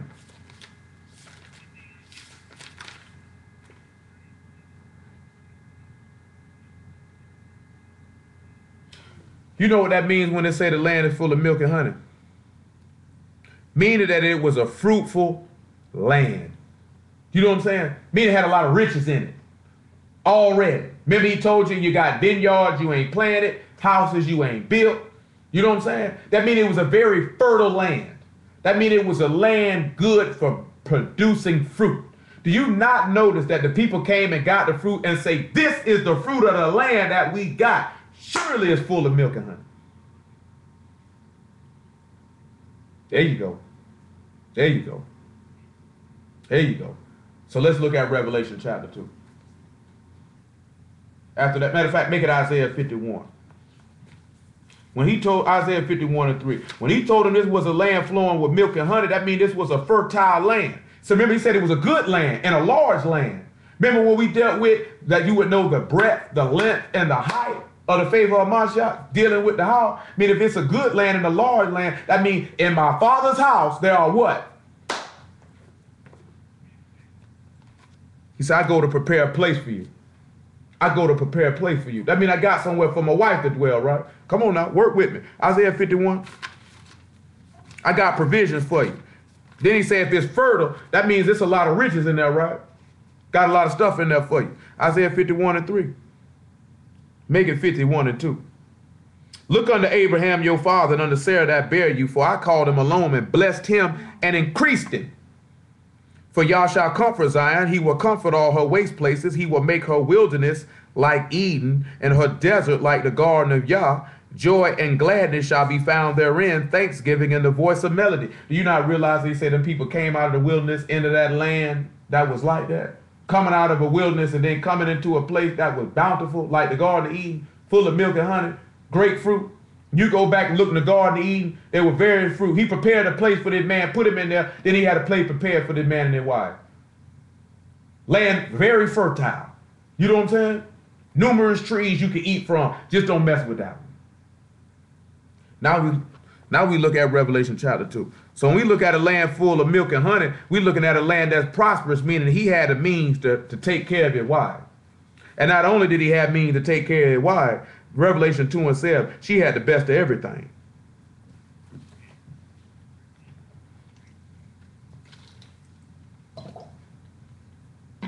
That's why, no matter what some of these Hebrews will tell you, that's why it ain't nothing wrong, man, if you out here grinding, man, and doing certain things that your wife can have the best of everything. You know what I'm saying? Now, that's what you're supposed to do, because that's what y'all did. So I'm going to tell y'all something. I put it to you this way. Okay, y'all know y'all can't wear gold. Now, I know T done told me how she feel about watches. I know I want me a Rolex. I buy me a Rolex. I buy T one. Hers will be sterling silver. You know what I'm saying? She'll have one if she wanted. You know what I'm saying? We gonna have no cheap watch. If I could cop me a Rolex, my wife gonna have a Rolex. I told her the other day, it's a certain thing. I want me a GS 430. I'm gonna cop that. Whatever she wants, she can get that. You know what I'm saying? If she want to old act, like they said, we can't get no Benz or nothing. Because we get a Benz, it's got to be an S class. We ain't riding in no C class. You know what I'm saying? No baby Benz. You ain't got time to be playing. Ain't no wrong with it. My wife ain't riding in no baby Benz. That's just not happening. You know what I'm saying? E-class maybe. You know what I'm saying? You know what I'm saying? But hey man, it's got to be an F. That might be too big of a car for Tito. She probably been done killed everybody. You know what I'm saying? But I'm just simple fact though. It ain't nothing wrong with, hey man, I wear polo. Everybody know that. There's certain stuff she want to wear. Hey man, that mean we got to get the money out the way. That don't mean we finna break our neck, get our Chanel bag, because the stuff got to be in decency. We ain't spending $2,000 on no purse. But if we got some disposable income, you know what I'm saying? But if we got some disposable income and she say, hey, I want that purse, and that purse $10,000, $1,200, and I got it, what, you don't think I wouldn't buy that? You know what I'm saying? So I'm going to show you that in Deuteronomy 32 now. We finna go there right now. We still holding Matthew chapter 26 and 2 Corinthians chapter 11. He that have an ear, let him hear what the Spirit saith unto the synagogues. To him that overcome will I give to eat of the tree of life, which is in the midst of the paradise of Elohim. A land flowing with milk and honey, and here is the fruit of it. Now I'm going to show you this here. Come on back to Joshua chapter 5, because I did mention that before we look at Deuteronomy 32. Joshua 5 and 6. I'm going to show you the fruit of the land now. Joshua 5 and 6. For the children of Israel walked 40 years in the wilderness till all the people that were men of war which came out of Egypt were consumed, because they obeyed not the voice of Yah, unto whom Yah sware that he would not show them the land which Yah sware unto our fathers that he would give us, a land that flow with milk and honey. And the children whom he raised up in their steeds, them Joshua circumcised, for they were uncircumcised, because they had not circumcised them by the way. And it came to pass, when they had done circumcising all the people, that they abode in their places in the camp till they were whole. And Yah said unto Joshua, this day have I rolled away the reproach from off you. Wherefore the name of this place is called Gilgal unto this day. Even when we sit back and we look at Egypt, the espousal for us to be married under Yah fully in Egypt was that Passover lamb on that doorpost. You know what I'm saying? Well, hey, I'm complete my promise to marry you and bring you out of this place and make you my wife. Because we know when he went in the wilderness, that's when he made a covenant with us. Ezekiel 16 tells us that you became mine, right? I married you in the wilderness. When I married you in the wilderness, I already had a place prepared for you, because I promised that in that espousal that I made to Abraham, and that I made to Isaac, and that I made to Jacob. That's why we looked at all this stuff. You know what I'm saying? I had already promised I got a place for my wife to stay at now. I got a place for her. I'm going to give her all this stuff right here. It's going to be the best of all lands. Remember, he said it's the glory of all lands, right? The name of the land got changed to what? Israel. Went from the land of Canaan to the land of Israel, right? And we know who Israel is. So if it's a land flowing with milk and honey and the glory of all lands, and here go the fruit of it, then the land the whole time was representative of Mashiach, meaning he had a place for us to dwell the whole time. The land was always symbolic of a house for us to dwell, because Hamashiach is the house for us to dwell, a land that flows with milk and honey, and he is the fruit of it. Y'all understand what I'm telling you? Y'all don't realize, you don't realize this man, he is your dwelling place. He actually made a physical place for his wife to dwell, and then he made a place in the heavens for his wife to dwell. Hold on, it dropped it again. Hold on, I'm about to wrap this up in just a minute. I wish I would have started on time. I wish I would have started on time.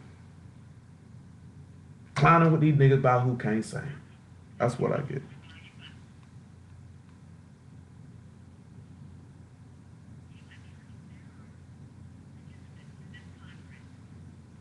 All right, y'all. Sit back and look at that, right? Hamashiach's the place for us to dwell, right? He said he don't dwell in temples made with hand, right? He said, but he said he was an able minister of the new covenant, and because of the Lord is the minister of the sanctuary, which the Most High pitched and not man, right? We know that he said in Isaiah chapter 8, he would be a sanctuary for us, or a resting place. The land was, what did he say about the land? He said the land, we would go in the land and have rest, right? The place that he prepared for his wife to dwell in. Now he prepared a Mashiach as a place for what? His wife to dwell in. Let's look what type of, come on, 2 Corinthians chapter 8 and 9.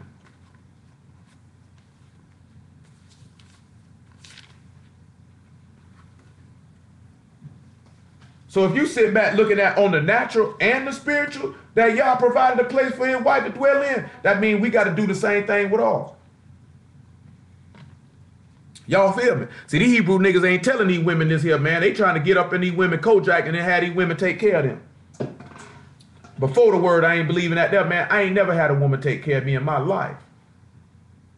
Straight up. You know what I'm saying? I ain't never lived off no woman, man. My mama stopped giving me money years ago. You know what I'm saying? Man, I was taking care of my mama. You know what I'm saying? Straight up. When I was some of y'all age too. I'm talking about young doing that. And I ain't never lived off no woman. I don't even see how a nigga feel good by himself by living off no woman. I couldn't do it. Man, if it wasn't for the word, well, I'll sell crack before I live off a woman, man. Nigga do something. Nigga go out here and rob or do something. Ain't no way in the world. Man, I told y'all when I was 21, a girl I knew, man, who I was messing with, man, she told me, I don't know if she was serious or not. All I know, I was offended. She said, man, I'll take care of you. You ain't got to work. You got me bent. My first word came out my mouth instantaneously is, no, you won't. No, you won't. That don't even sit right in my heart, in my mind, let no woman take care of me. You know what I'm saying? I'll be single on my own before I let that happen, man. Now, how is that possible? This woman buy your shoes, your clothes, your food, pay the rent, the light bill. Nigga, that's not your woman, that's your mama.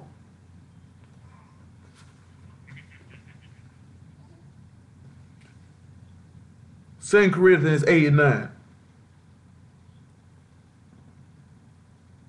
For you know the grace of our Lord Yahshua HaMashiach. Guess what that grace means? Undeserved gift of favor, right? You think this man giving us this land, that ain't a symbolism of grace?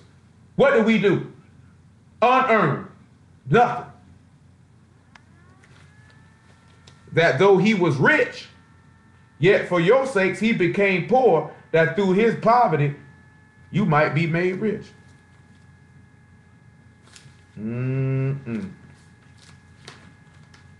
We sit back and look at all the stuff that happened in the wilderness, all them plagues, all that stuff happening was to bring down the Egyptians, right? All that affliction that came on the Egyptians. We can look at that affliction that came on the Egyptians as the affliction that came on the Mashiach. Though he was poor, though he was rich, he was made poor. So that what? Israel could be made rich. You know what I'm talking about? You see that with the Egyptians, right? Israel was not afflicted.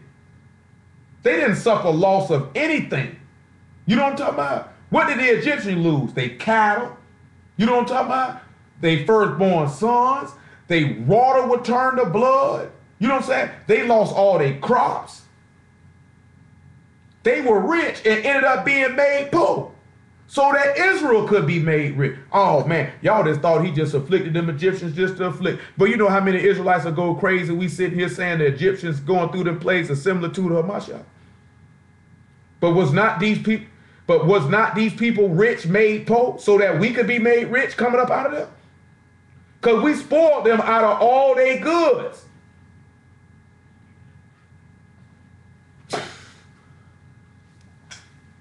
So through their poverty, we were made rich. So what is that turn around doing? I'm going to make sure my wife got, right? What did we just look at last week? Your clothes didn't wax old. Your feet didn't swell. My wife died. Y'all follow me? Deuteronomy 32.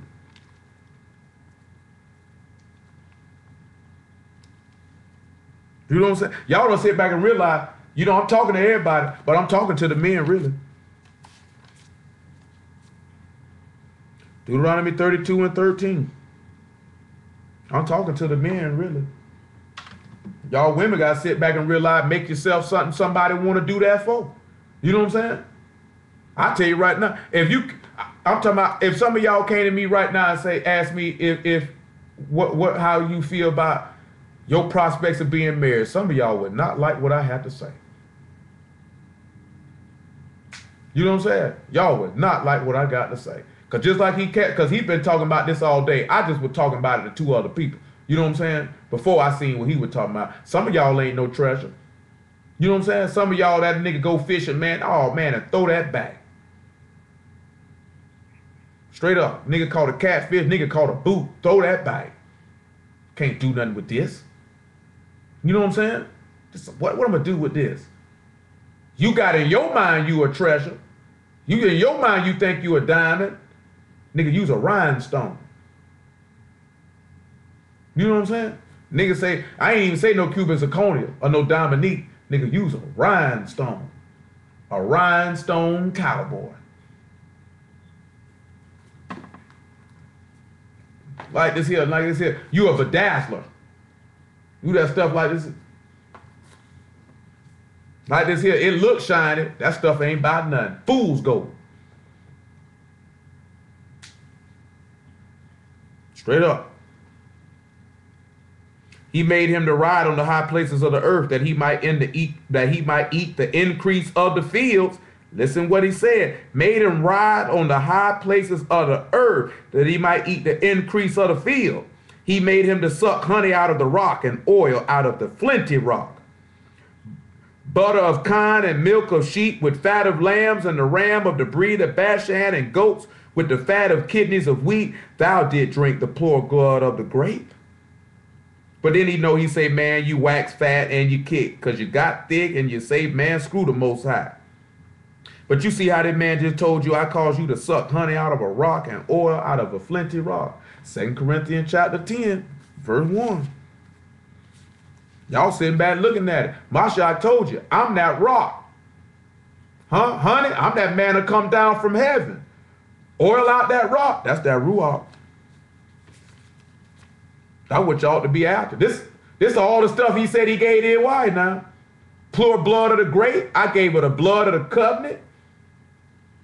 You know what I'm saying? I gave her oil and honey. I gave her the word. I gave her the ruach. All this stuff still going back to what we started on Exodus 21. Because regardless of what y'all realize, I done showed you that when he took him another wife, I'm going to show you what it's dealing with. Then I got to deal with if she done disgraced him, right? How she got to be redeemed. I've already showed you how he done betrothed him under righteousness, right? And faithfulness, right? Still got the tie on finish. I got to get y'all out of here, though. It's 9:40. I got to crap it up. 1 Corinthians 10 and 1. Moreover, brethren, I would not that you should be ignorant, how that all our fathers were under the cloud and all passed through the sea, and were all baptized under Moses in the cloud and in the sea, and did all eat the same spiritual meat, and did all drink the same spiritual drink. For they drank of that spiritual rock that followed them, and that rock was Hamashiach. Y'all don't sit back and realize the stuff this man prepared for it. Why? Let's look at the fruit of the land, 1 Corinthians chapter 15. Because I read y'all that Joshua chapter 5, that second circumcision, he called it rolling, Gilgal. You know what happened? They put that man in the grave, and that angel came and did what? Rolled that stone right off the grave. Circumcised the people again. So guess what happened? We had that dude come at me in Zechariah 6. See, he gonna grow up out of his place and build the temple of Yah. I say, what's the place he growing out of? That's a Mashiach growing up out of the grave. Remember, I am the vine, ye are the branches. He said, except the corn of wheat fall on the ground and die, abide alone. And what did he say, the mother of us all? Jerusalem, a good land, filled with milk and honey. He said, we come to check the fruit of it. What you think the disciples were coming back doing when they were running to the grave? They were finna check the fruit of the land. 1 Corinthians 15, verse 17. If a Mashiach be not raised, your faith is vain, ye are yet in your sins. Then they also which are fallen asleep in the Mashiach are perished.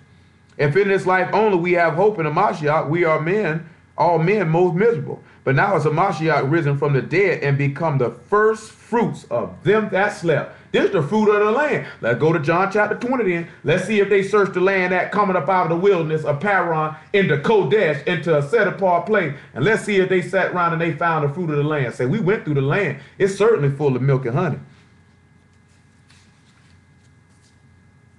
20:1. The first day of the week will come, Mary Magdalene, early when it was yet dark, and came dark unto the sepulchre. See the stone taken away from the sepulchre. She run and come to Simon Peter and to the other disciple whom Yahshua loved, and saith unto them, they have taken away the Lord out of the sepulchre. We know not where they have laid him.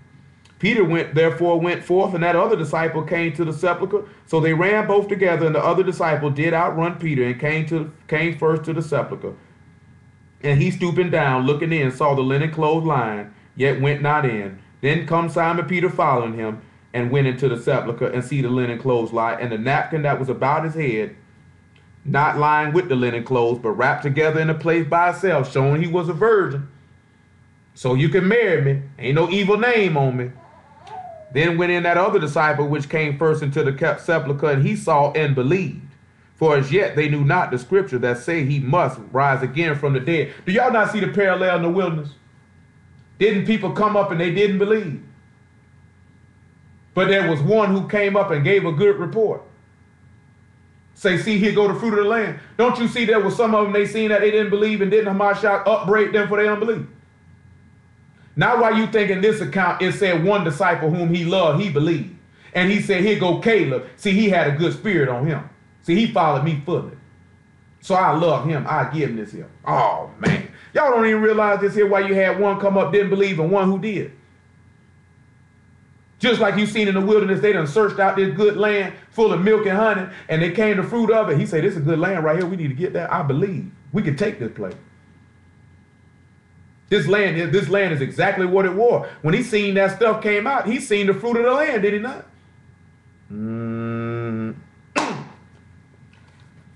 1 Peter chapter 1, verse 17. I'm finna wrap this thing on up. Then we start at Exodus 21, where it made mention about if a woman didn't please her husband. Matter of fact, back it up, go to Jeremiah 3 and 1. Then we sit back and look at, then we'll go to 1 Peter 1 and 17. Then we look at that right there. Then we start right there. If she pleased not a master who betrothed her to himself. Who betrothed? Yet the father betrothed Israel to himself, didn't it? Didn't it? Then he said, if he did that, then let her be redeemed. He didn't sell his people to nobody else. He didn't sell his people to nobody else, did it? Let's look at Jeremiah 3 and 1. Let's see if he was pleased with his wife. Let's see if he was pleased with her. I don't think he was pleased with her for a season. Jeremiah 3 and 1. They say, if a man put away his wife and she go from him and become another's man, shall he return unto her again? Shall not that land be greatly polluted? But thou hast played the harlot with many lovers, yet return again to me, saith Yah. Now he done betrothed this woman to herself. We looked at that, right? But yet she played the harlot. He wasn't pleased with her. He said, let that woman be redeemed. Don't sell her to a strange nation, or you would have deceived her. So that means if y'all would have sat around and let us be sold to another people, then guess what that means? He lied to Abraham, Isaac, and Jacob.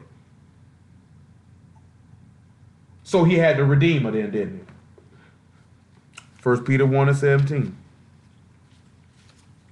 So y'all be playing with y'all soul on some whole type of time. Y'all don't realize the type of love that man showed y'all and what he did for y'all. And y'all be around here playing.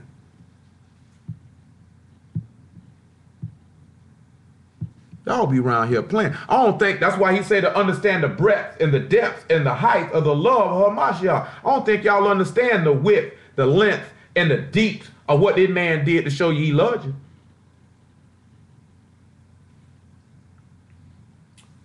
Make it verse 18. For as much as ye know that you were not redeemed with corruptible things as silver and gold from your vain behavior received by tradition from your fathers, but with the precious blood of Hamashiach as of a lamb without blemish and without spot, who was truly foreordained before the foundation of the world, but was manifest in these last times for you. That means I was betrothed to you before the world was made.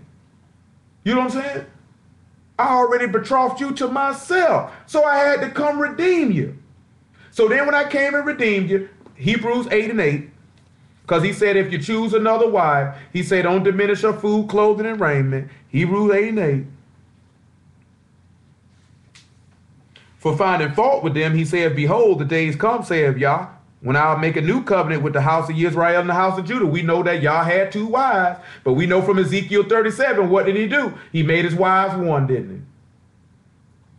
Not according to the covenant that I made with their fathers in the day when I took them by the hand to lead them out of the land of Egypt. Because they continued not in my covenant, I regarded them not, saith Yah. For this is the covenant I'll make with the house of Israel after those days, saith Yah. I will put my laws into their mind and write them in their hearts, and I will be to them an Elohim, and they shall be to me a people. And they shall not teach every man his neighbor and every man his brother, saying, know Yah, for all shall know me from the least to the greatest. For I will be merciful to their unrighteousness and their sins and their iniquities will I remember no more. And that he saith, a new covenant have he made, the first old. Now that which decay and wax old is ready to vanish away. So guess what? He didn't diminish the word to Israel and Judah. He didn't diminish the Ruach HaKodesh, because you just seen the word. You just seen the spirit, because if he put it in your minds and your hearts, that means the word dwelling in you.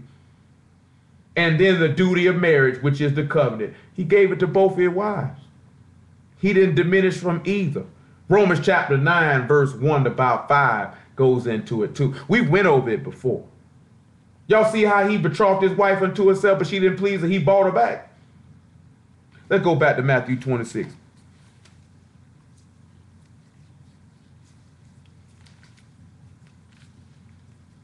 Matthew 26 and about verse 62.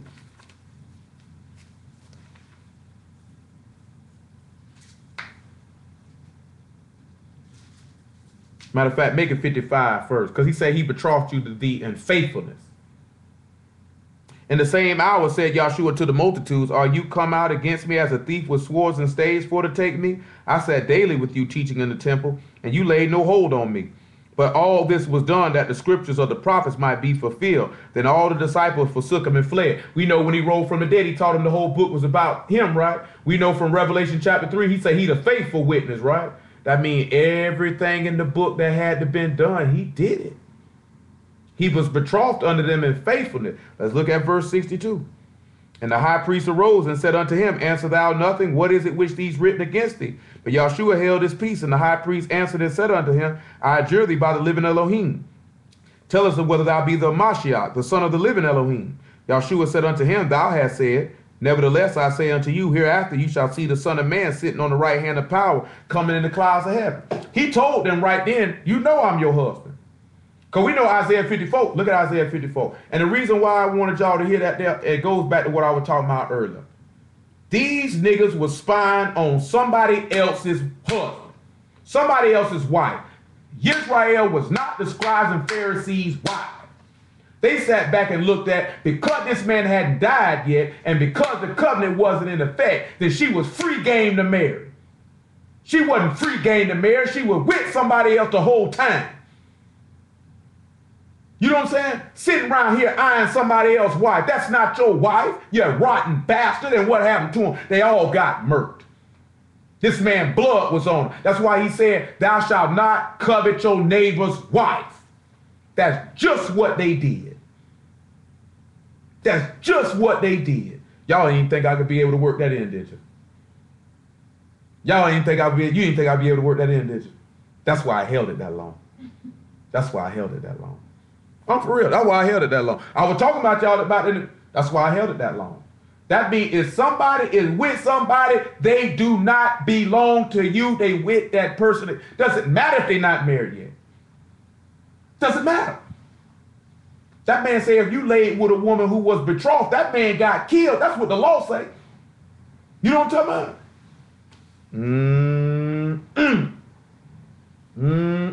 So just like the scribes and Pharisees, they coveted another man's wife. It cost them their life. Y'all be around here coveting somebody else's wife, somebody else's husband. See if you don't go to hell. I don't want to hear that junk about, man. Well, they ain't got married yet. They ain't yours, nigga. Because that's what the scribes were looking at. When they asked this man, if you be the Hamashiach, the anointed one, the son of the Most High, they were saying, are you our husband? You know what I'm saying? That's what they were asking.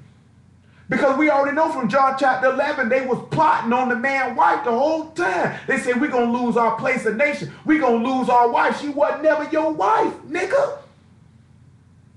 She never belonged to you. That's some rotten stuff. That's a rotten nigga. And guess what? The law condemned them. They were coveting their neighbor wife. You know what I'm saying? You don't want to be around here coveting somebody's fiance, coveting somebody's boyfriend, coveting somebody's girlfriend. You know what I'm saying? You don't want to be doing that. You put your soul at risk. Isaiah 54. Let's look at verse 5. For thy maker is thine husband, Yah of hosts is his name. Then thy redeemer, the Kodesh one of Israel, the Elohim of all the earth shall he be called. Remember he said, I make you ride on the high places, put Hamashiach up on the tree, right? And then even he went into heaven, taken up in the cloud. He rode on the high places. All we got to do is follow and obey. We can ride on the high places if we die with him and we rose like into his resurrection to be caught up in the heavens with him. Which goes into what Trav asked me about the other day. He said when Hamashiach come back, he said, Paul said we'll be caught up with him. Well, guess what? Since I said it, let me go ahead and do it. 1 Thessalonians chapter 4.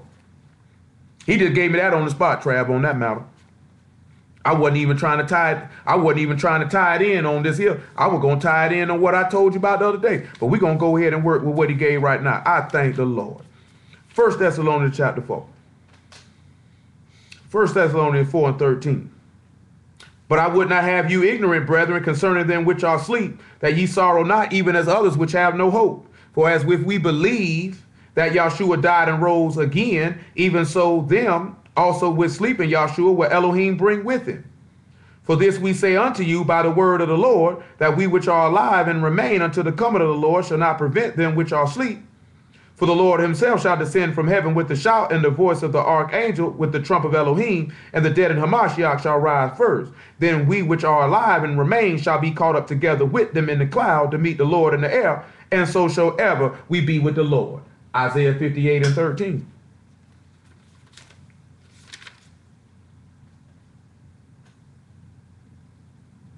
Isaiah 58 and 13. And if thou turn away thy foot from the Sabbath, from doing thy pleasure on my Kodesh day, and call the Sabbath a delight, the Kodesh of Yah honorable, and shall honor him, not doing thy own ways, nor finding thy own pleasure, nor speaking thy own words, then thou shalt delight thyself in Yah, and I will cause thee to ride upon the high places of the earth, and feed thee with the heritage of Jacob thy father, for the mouth of Yah has spoken. He already said he'll cause you to ride upon the high places, right? And you'll drink oil out of the rock, and honey out of the flinty rock. Meaning, if you change and meet this man in the air, you change with a spiritual body, meaning you done drunk oil and honey out of the rock. You done drunk the Ruach HaKodesh because you done consumed the word. You'll ride upon this man in the high places of the earth. You'll be caught up with him in the sky. You'll be up high.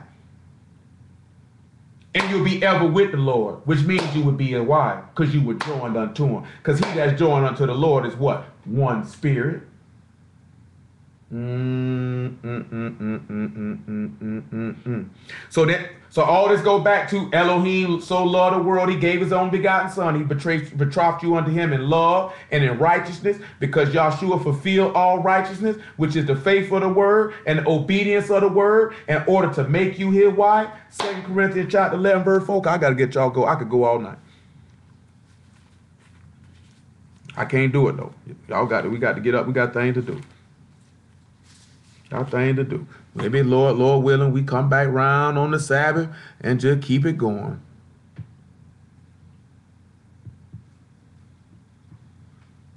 I'm telling you, I had something totally else in my mind to pray. I could keep going with this milk though. I can keep going with this milk though. 2 Corinthians 11:1. Would to Elohim you could bear with me a little in my folly, indeed bear with me. For I'm jealous over you with a godly jealousy, for I have espoused you to one husband, that I may present you as a chaste virgin to Hamashiach. I done betrothed you unto me in faithfulness, and in righteousness, and in love and kindness. Huh? But I fear lest by any means, as the serpent beguiled Eve through his subtlety, so your mind should be corrupted from the simplicity that is in Hamashiach. For if he that come preach another Yahshua whom we have not preached, or you receive another spirit which you had not received, or another gospel which you have not accepted, you might bear well with him. Better be careful messing with these niggas preaching another anointed one. Matthew 13:47. I know that's a lot for a short period of time. We got started a little later than I wanted to. I could have kept going if I'd have started earlier. And again, the kingdom of heaven is like unto a net that was cast into the sea, gathered of every kind, which when it was full, they drew to the shore and sat down and gathered the good in the vessels, but cast the bad away. So shall it be at the end of the world. The angel shall come forth and sever the wicked from among the just, and shall cast them into the furnace of fire. There shall be wailing and gnashing of teeth. Yahshua said unto them, have you understood all these things? Y'all understood all these things? They say unto him, yea, Lord. Then said he unto them, therefore every scribe which is instructed into the kingdom of heaven is like unto a man that is a householder, which bring forth out of his treasure things new and old. Praise ye Yah for Yahshua HaMashiach and the word. All right.